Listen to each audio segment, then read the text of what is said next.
Una vez más nos encontramos acá en estos programas, pues, vivencias de un jurista.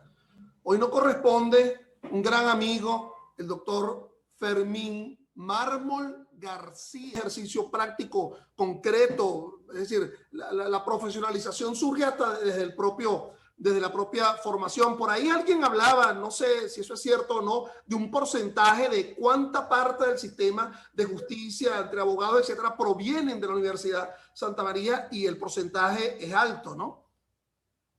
Sí, coincido con usted. El compendio de materias que impulsa al estudiante al ejercicio profesional y en especial a mi criterio en el ámbito jurídico penal es visible, es tangible, es abrumador.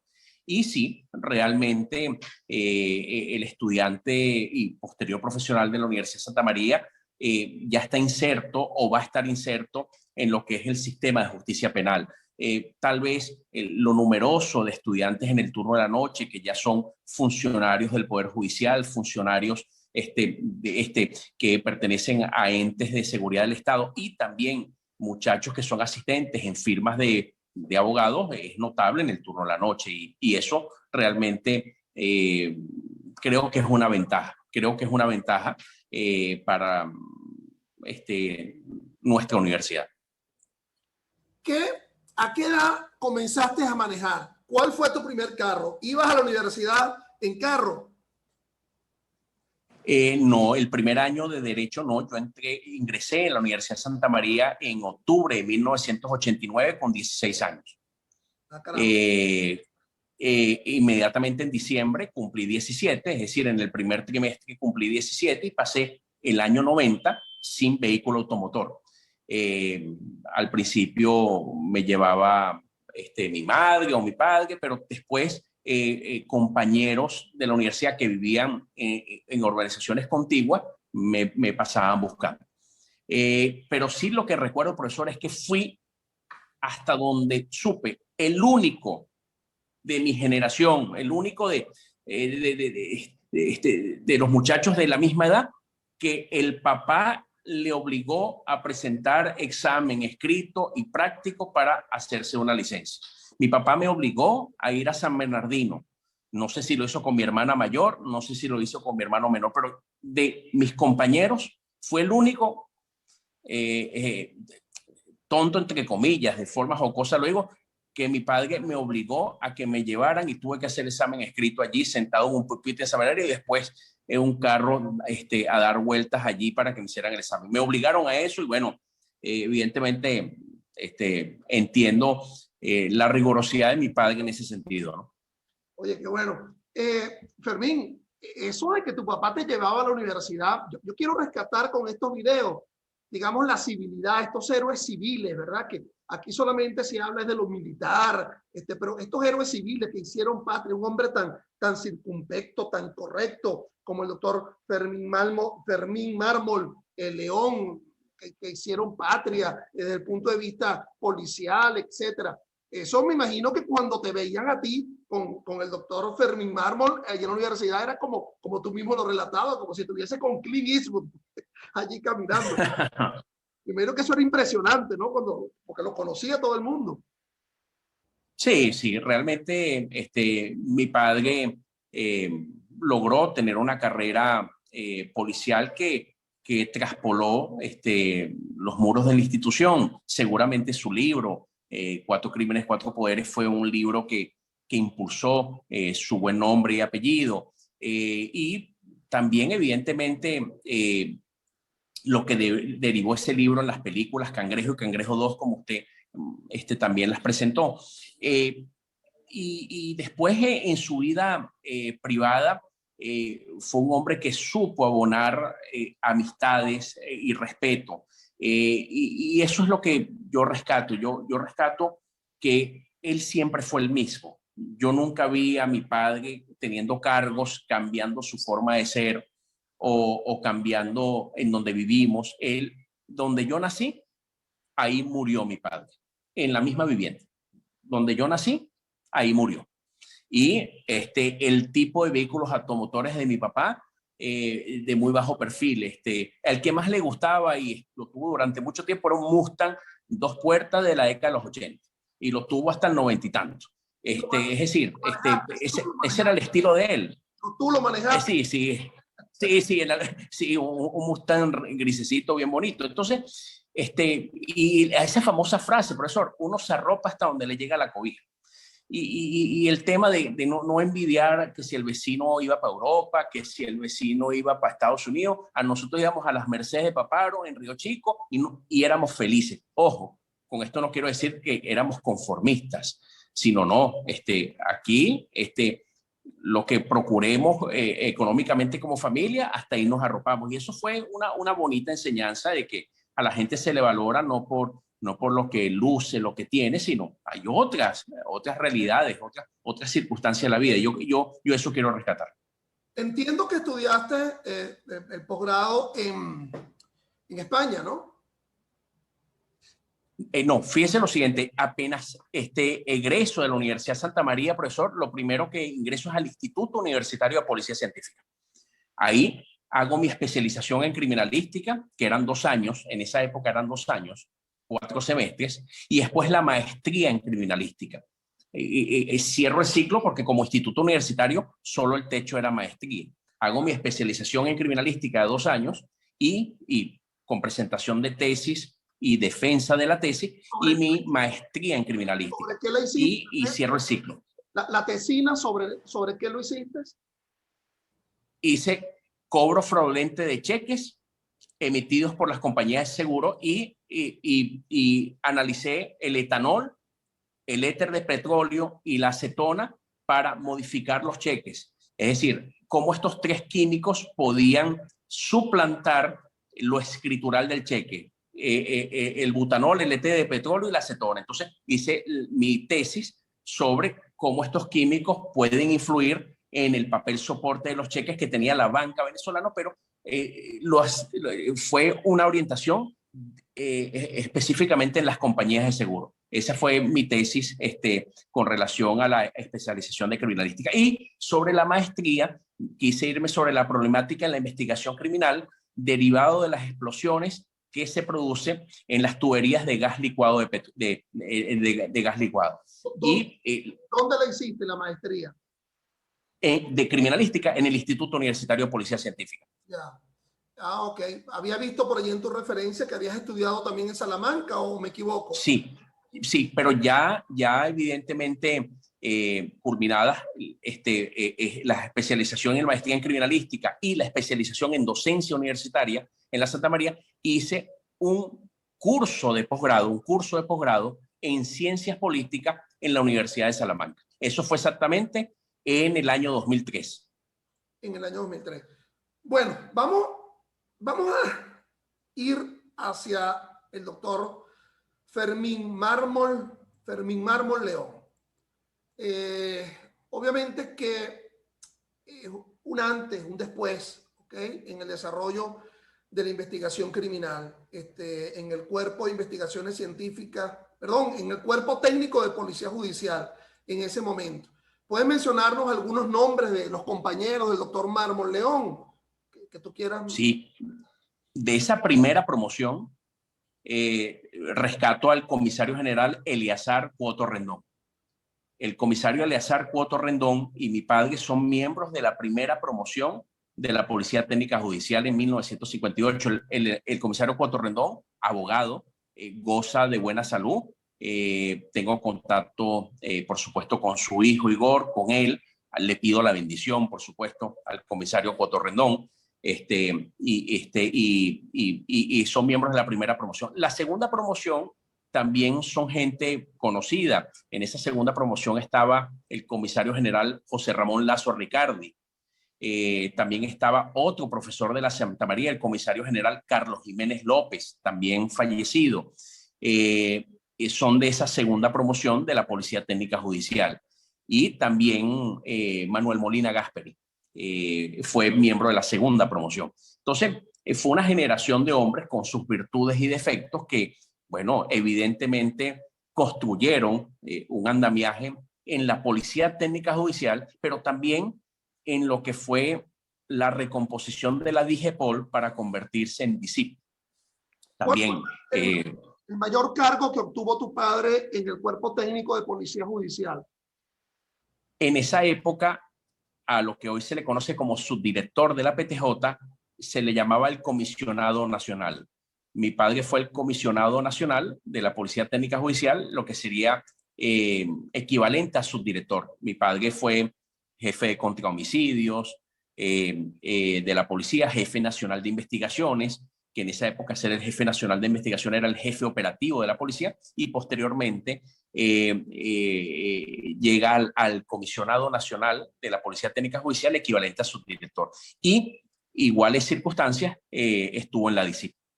Muy bien, antes de abordar la obra del doctor Mármol León, también hay que destacar que la madre de quien conversa conmigo en este momento, el doctor Mármol García, Carmen García de Mármol León, también ha publicado este libro Criminología, ¿no? Es un libro que... ¿No estudiaste por ese libro, Fermín?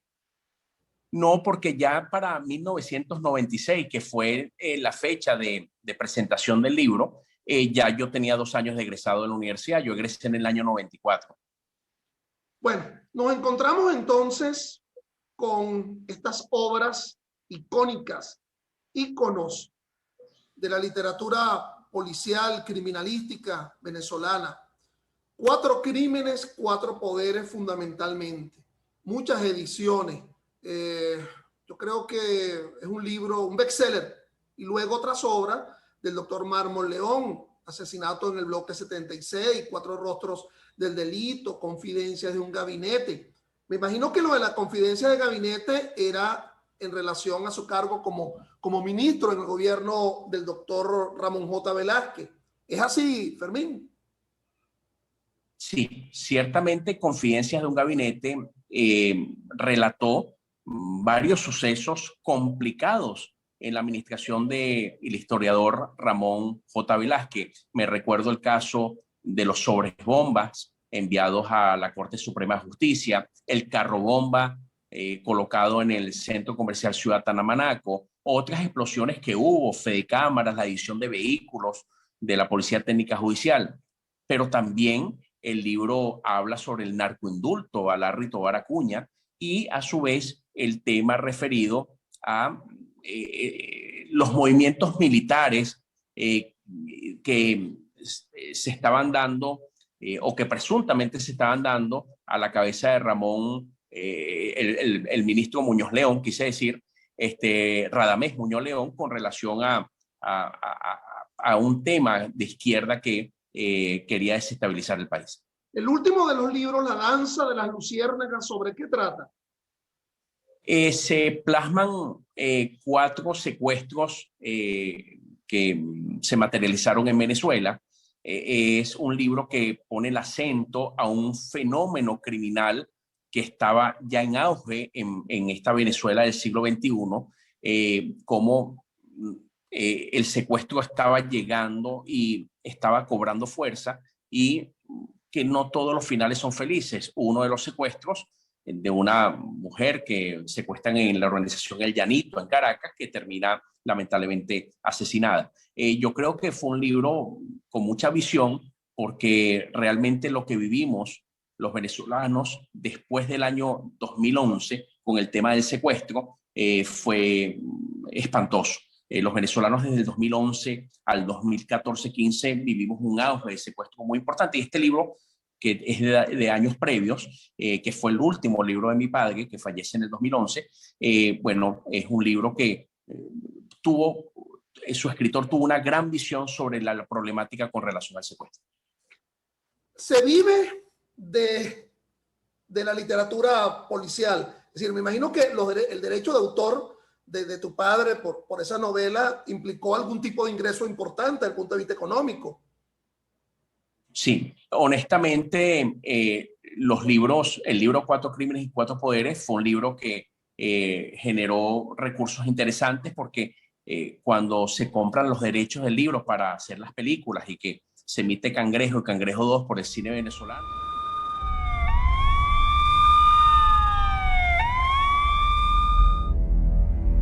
El director Román Chalbó y Miguel Ángel Landa como el protagonista, generaron recursos que fueron aprovechados por mi padre y mi madre en algunas inversiones que conocemos como familia que se hicieron.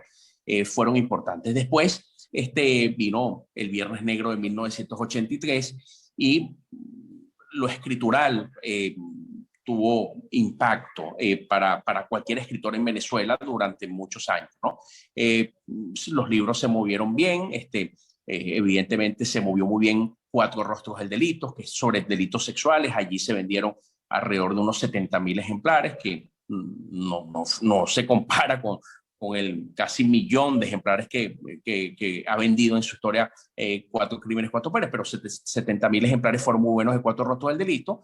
Y ya el último, La Danza de las Luciérnagas, estuvo cerca de unos 25.000. Era una Venezuela distinta, una Venezuela de mayor poder adquisitivo de los venezolanos, pero hoy día, honestamente, el tema de los libros, uniendo el libro impreso con el libro digital vía Kindle, yo creo que el ánimos para la mayoría de los escritores no es un ánimos económico. Son pocos los autores venezolanos que pudieran vivir de sus libros. No creo que estemos en un momento donde la gran masa de la población tenga poder adquisitivo para comprar los libros. Caramba, Fermín, 1.000.000 de libros, 4 crímenes, 4 poderes, 1.000.000. Es importante, ¿no? Es decir, yo tengo una referencia de autores prolíficos que habían vendido muy bien sus obras, Herrera Luque, por ejemplo. Sí, Pancho Herrera Luque, Oscar Llanes también. Oscar Llanes. Pero 1.000.000 de libros es algo importante. Yo no tengo por qué decírtelo, pero yo les conmino a que, bueno, que siga la publicación, porque la verdad que es un libro que todavía se vende, pues, y es una cosa sumamente importante. Mira, la recreación cinematográfica que se hizo de 2 de esos crímenes, ¿no? Que tú muy bien lo mencionabas, dirigida por Román Chalbaud, dentro de la película, dentro de la productora Gente de Cine, creo que se llama.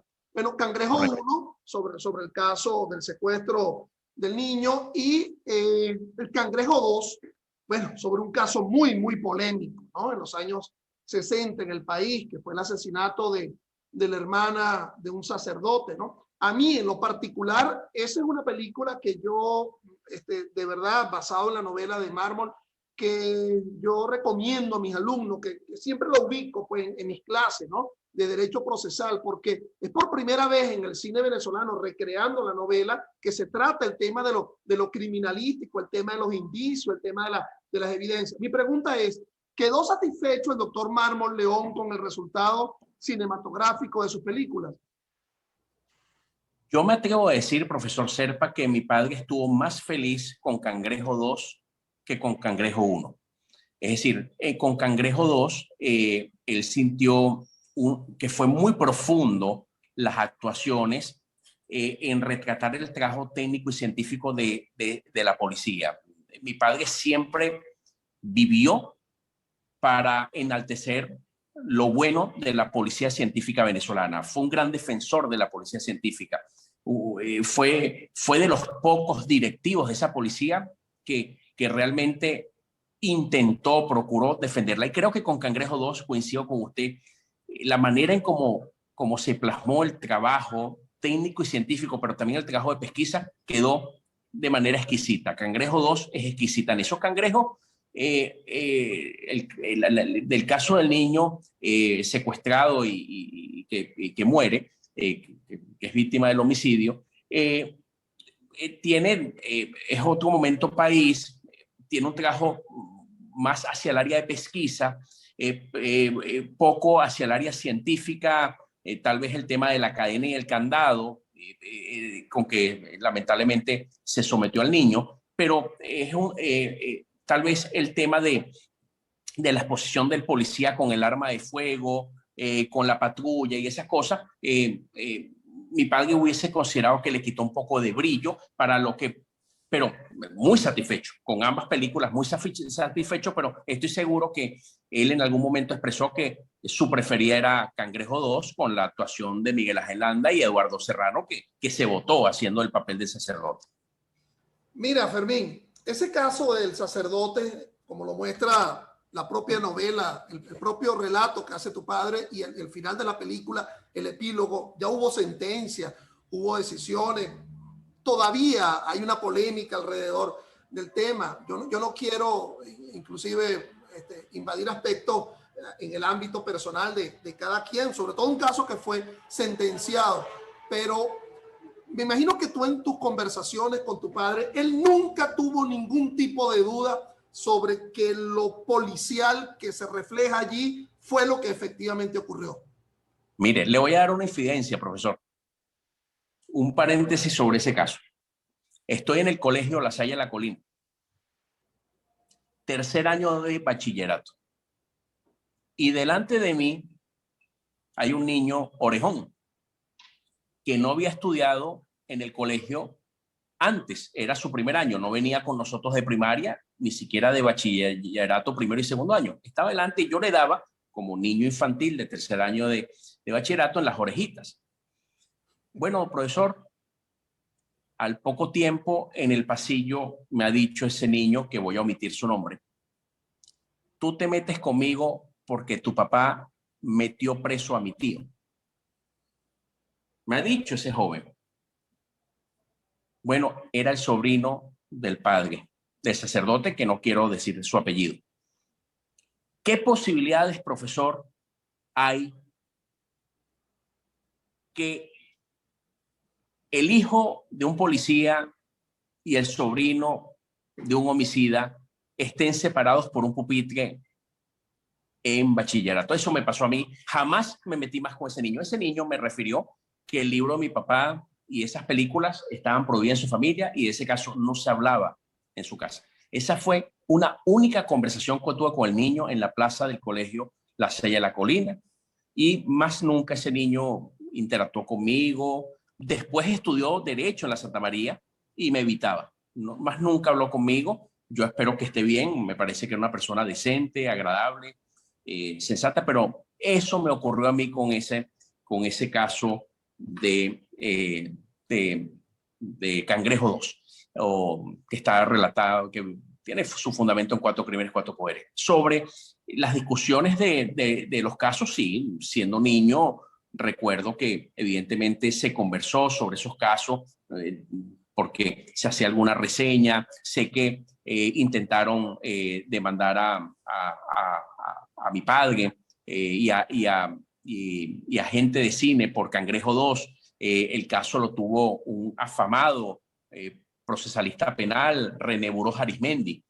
Fue el que buscaron para impulsar acciones judiciales en contra del libro, la película, referidas a ese caso del sacerdote, pero exploraron, tuvieron reuniones con el doctor René Burós, y se dio cuenta que no había posibilidades de éxito en lo que pretendía su patrocinado. Con respecto a ese caso, el caso del secuestro del niño, allí se vio involucrado, bueno, muchos niños jóvenes que ahora son hombres, ya como nosotros. ¿Has interactuado con alguno de los que fueron investigados en ese momento? Y a lo mejor has tenido algún tipo no sé, de mal momento, pues de mala relación. Hubo un caso en 2016.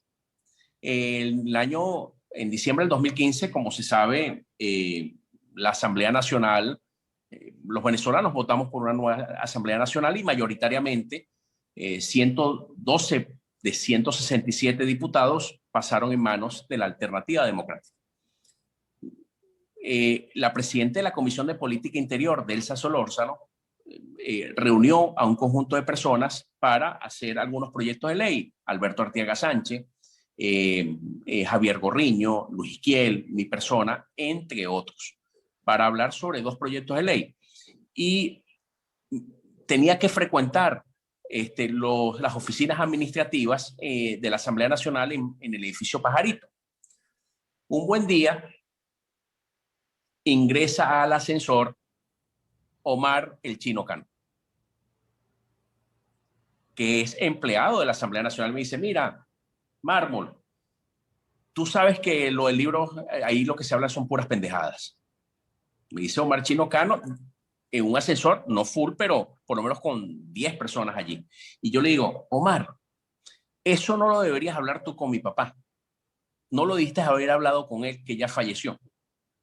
¿Vas a hablarlo conmigo? Y él me dijo, mira, Mármol, son vainas de viejo, son vainas, olvídate de eso. Eso me pasó con Omar Chino Cano. Tuvo una reacción hermosa cuando yo le contesté, me dijo, son vainas de viejo, Fermín, déjalo. Eso me ocurrió con Omar el Chino Cano, al cual, por supuesto, le deseo todo lo mejor, salud y bienestar, ¿no?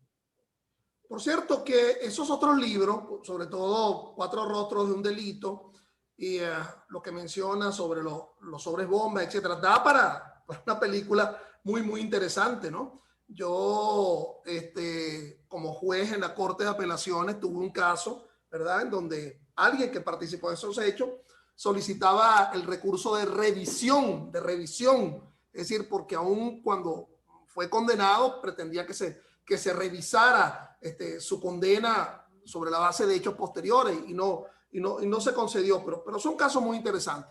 Bueno, Fermín, ya hablemos entonces de ti, de tu obra, pues. Yo creo que enaltecer a tu padre es casi un compromiso, ¿no? Casi un compromiso cívico, pero tu obra, de verdad, aquí tienes un regalo, aquí nos está dando un regalo, y el primer regalo que nos estás dando, pues, aquí tenemos como profesor en la Universidad Santa María, profesor absolutamente circunspecto, un profesor muy estudioso, muy denso. Por cierto, eres director del Instituto de Ciencias Penales y Criminalísticas de la Universidad Santa María. Y aquí está una de tus obras. ¿Qué nos dice al respecto? Evolución de la muerte. Sí, ese es mi primer hijo de papel. Profesor Serpa, lo hice a la limón en conjunto con Luis Isquiel Bermúdez, abogado de la Santa María, profesor de la Universidad Central de Venezuela, fue fiscal del Ministerio Público durante una década. Y Luis Isquiel y yo, bueno, decidimos que teníamos que plasmar en un libro, bueno, lo que habían sido 20 años de crimen, violencia e impunidad en nuestro país. Y que lo que él y yo por separado decíamos en foros, charlas, tertulias, conversatorios, en algún programa de radio o televisión, así como también lo que habíamos sembrado en la Comisión de Seguridad en la Mesa de la Unidad Democrática, entre otros, teníamos que reunirlo, dejar constancia histórica de varias cosas. Primero, las políticas públicas equívocas, las políticas públicas inexistentes de estos 20 años. Pero segundo, qué tipos de estructuras criminales existen en el país. Y por último, qué propuestas hacemos nosotros para revertir la impunidad, revertir el crimen. Y en ese libro, Revolución de la Muerte, que fue acogido por Editorial Dávar, del editor Sergio Dávar, pudimos hacerlo. Estamos satisfechos, un libro que supera las 340 páginas y que realmente no hay libro perfecto para el escritor. Pero cuando lo reviso y lo vuelvo a hacer, me doy cuenta que satisface todo lo que yo pienso que estuvo erróneo en estos 20 años, del 99 al 2019, y también lo que se debería hacer en seguridad ciudadana para revertirlo. Y estamos muy satisfechos de Revolución de la Muerte. Salió a la luz pública en julio del año 2020. Tú eres abogado, Fermín, con maestría, con posgrado. Evidentemente, lo jurídico está allí fundamentalmente en tu actuación profesional, pero eres fundamentalmente una referencia en materia de seguridad. Yo me imagino que tú has vivido bien, has vivido de tu profesión, pero sobre todo de tu asesoría en materia de seguridad. ¿Alguna palabra al respecto, con respecto al tema de la seguridad personal, más que el tema general de la seguridad ciudadana y de la criminología? Bueno, profesor, ciertamente ejercí el derecho penal durante 10 años.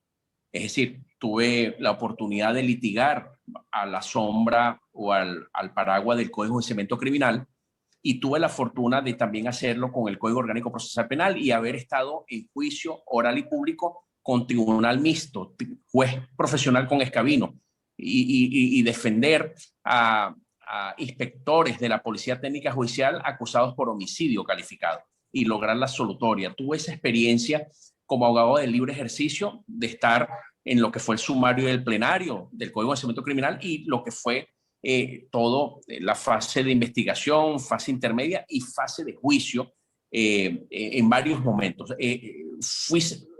Tuve satisfacción litigando 10 años, pero a la par del litigio y posterior al litigio también la misma firma que constituyó mi padre y mi madre tenía un ámbito de lo que era la consultoría de riesgos especiales, lo que eran las asesorías en materia de seguridad corporativa y eso también nos relacionó mucho con el sector privado para, bueno, hacer análisis de riesgos integrales de empresas, de residencias y después asumir los riesgos especiales con temas como el secuestro y la extorsión. Entonces hay una mistura allí en lo profesional, pero aparte de eso, sentir la necesidad, la responsabilidad de también estudiar, de también leer, de buscar comparaciones de sistemas de seguridad pública en lo que ha sido Latinoamérica.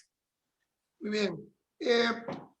Luego, digamos, has estado vinculado de forma de consulta a lo político, ¿no? Es decir, si algún día, lo cual esperamos todos, se dé un cambio, ya no solamente en aquella concepción política, sino en lo institucional, que es lo que fundamentalmente la reinstitucionalización del país.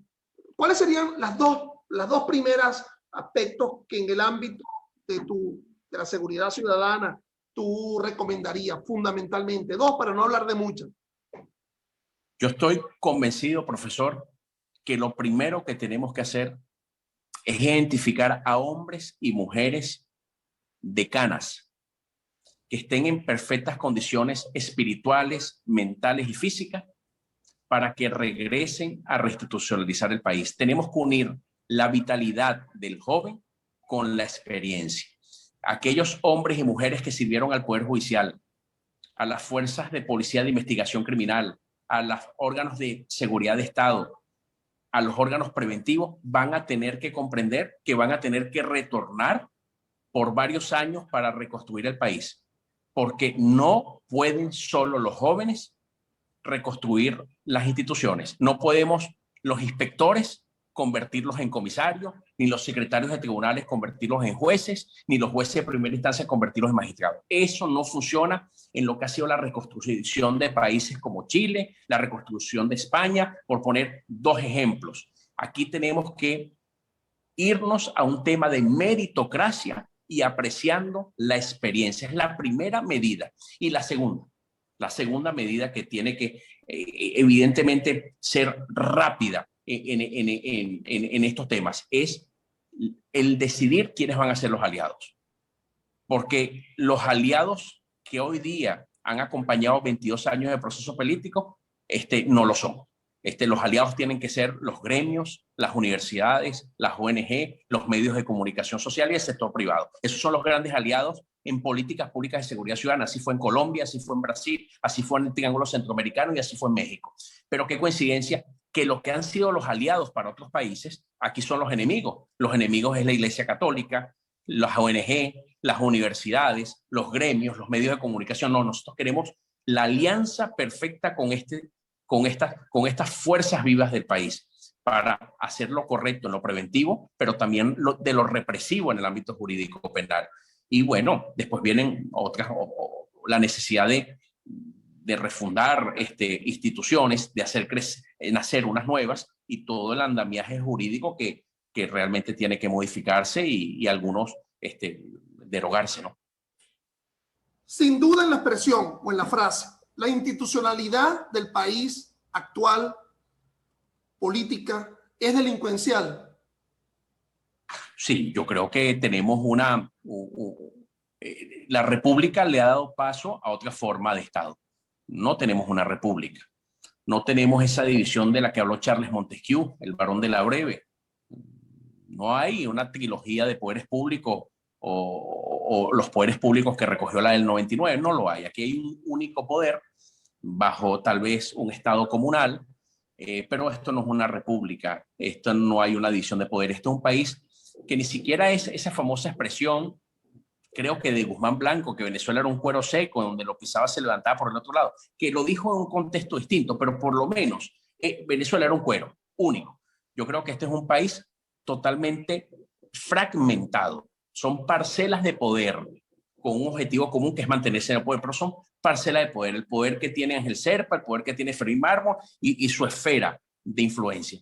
Y es un país muy fragmentado y donde hay fragmentación del Estado, en donde hay un único fin, no puede haber institucionalidad, no hay institucionalidad. Y aparte de eso, hay una economía criminal dando vueltas, una economía criminal que realmente es palpable y visible. ¿Y cómo lo sabemos, profesor Serpa? Por algo de logicidad. Vamos a ver los sueldos y los salarios del empleado más nuevo y de más bajo nivel hasta el empleado de más alto nivel. Y si el sueldo más importante no llega a $50 mensuales, bueno, como usted tiene esa casa, como usted tiene esos carros, como usted tiene esa vestimenta, porque si usted lo máximo que gana con el cargo más alto del país son $50 al mes, usted entonces tiene al lado suyo una economía criminal. Entonces, evidentemente que el Estado, si podemos llamarle así, porque es un Estado comunal, tiene estas características, lo que subyace es una economía criminal y alrededor de una economía criminal lo que hay es un Estado delincuencial. Volvamos al Fermín, autor. Aquí te vemos también ahora a cuatro manos, pero ya no con un colega, con el doctor Izquiel, sino ya con tu propio hermano en este libro, Lo que no se aprende en los pupitres, con Mario Mármol García, tu hermano. ¿Qué nos dices al respecto? Bueno, para mí también fue un sueño hecho realidad el haber escrito un libro con mi hermano menor, Mario León. Primero porque a pesar de solo tener 22 meses de separación de vida, mi hermano menor es muy distinto a mí. Y el haber podido pasearnos desde un punto de vista testimonial por distintos capítulos de la vida con mi hermano Mario fue muy placentero. Hablamos de cosas muy bonitas, evidentemente en ese libro. Es un libro testimonial que tiene una parte de legado, la importancia del legado familiar. Hablamos de cosas importantes como es la estructura de la familia, pero también hablamos de temas complicados, la enfermedad de un ser querido, la muerte, las infidelidades sentimentales, las traiciones laborales. Es decir, es un libro que se pasea por cómo es la vida, con una vida que tiene aspectos muy bonitos, muy positivos, pero también una vida que tiene trampas, que tiene huecos, que tiene realmente distorsiones. Y lo fundamental de poder diferenciar, profesor Serpa, lo que es un familiar a lo que es un amigo, lo que es un compañero y lo que es un conocido, porque las grandes tragedias de la vida es cuando usted quiere que el conocido se comporte como amigo o que el amigo se comporte como familiar. El poder identificar quién es quién en la vida de uno es parte de madurar y es parte del éxito. Es un libro con muchas satisfacciones, un libro muy ligero, muy sincero. Habla de cosas interesantes, inclusive desde los adolescentes hasta los que están formando familia. Nos sentimos muy complacidos de este libro testimonial, porque hay vivencias que no se van a aprender en un pupitre del colegio, del liceo, de la universidad. Es una vivencia que dos personas ya en la cuarta década de la vida quisieron compartir. Hablando de familia, tu esposa. Mi esposa. ¿Qué canción le dedicas a tu esposa hoy? ¿Qué canción quieres tú la represente? Bueno, ella sabe muy bien que a mí me gustan las rancheras, ¿no? Pero la de Vicente Fernández, Mujeres Divinas, se me ocurre para dedicársela a mi esposa. Las mujeres son algo extraordinario. Pero bueno, Carol y yo tenemos un recorrido muy bonito, una familia que hemos fundado. Bueno, de Ricardo Montaner me gusta Llevarte a la cima del cielo, me gustaría también dedicársela.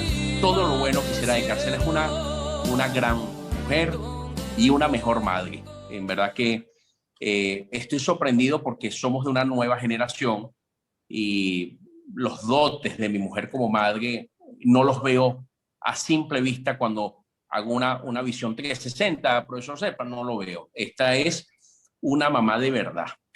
Y eso realmente sé que les he dado una gran madre a mis hijos y eso me deja tranquilo y me hace muy feliz.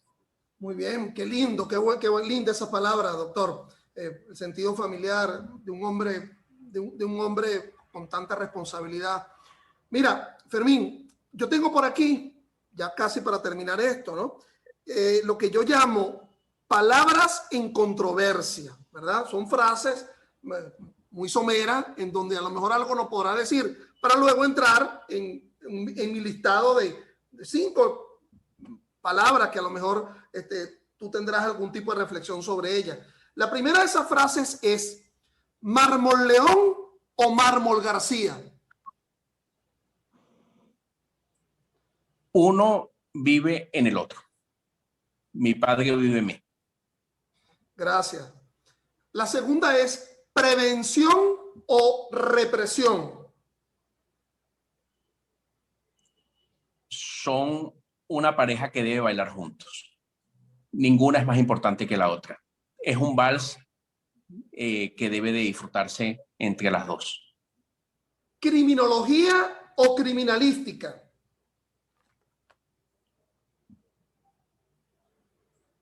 Caramba, son hermanos, son hermanos que deben de transitar su propio camino. Diáspora o resiliencia. Resiliencia. No importa dónde estemos, lo importante es reinventarnos. Ustedes podrán haber escuchado, y así era el doctor Mármol León, así como el doctor Mármol García, que es un hombre muy correcto, no solamente en su expresión, en su decir, sino en su apariencia, ¿no? Eso lo hereda un tanto de su padre. Por lo tanto, yo te hago esta pregunta. ¿Circunspección o informalidad? No, me gusta más la formalidad, profesor. Me gusta mucho más la formalidad. 5 palabritas. Familia. Lo mejor. Tal cual. Padre. La verdadera guía. Madre. El refugio. Futuro, Fermín. Hermoso. ¿Tú lo ves? La razón de... Sí, lo veo hermoso. Es la razón de vivir y mucho más para los venezolanos, ¿no? El futuro tiene que ser provisor. Tenemos que abrigar esa firme convicción de que lo bueno vendrá, lo bueno llegará y por supuesto lo vamos a construir día a día. Hay un futuro propio, individual, pero también tiene que haber un futuro colectivo. Yo creo que el futuro individual nos pertenece a nosotros. No podemos culpar a la falta de papá, a la falta de mamá. No tenemos derecho a culpar a nadie por nuestro futuro. Tenemos que, nuestro futuro individual lo construimos cada quien. Nos amamos a nosotros mismos y creemos en nosotros mismos y tenemos que, ante la adversidad, ir hacia adelante. Y el futuro colectivo es dejar de ser habitantes, siempre me gusta decirlo. El habitante es un ser sumiso, un ser que deja de soñar, un ser que piensa que todo el resto del planeta vive como vivimos los venezolanos, y asumir ser ciudadano. El ciudadano sueña, el ciudadano cumple con sus obligaciones, el ciudadano se comporta bien aunque no lo miren. Tenemos que abrigar el ser ciudadanos para construir un futuro colectivo muy bonito. Por lo tanto, algo tendrás que decir con respecto a la última palabra. Tiranía. Propio de las bestias de la humanidad, propio del sinsentido, del sin razón, propio de los acomplejados emocionales. Eso para mí representa la tiranía.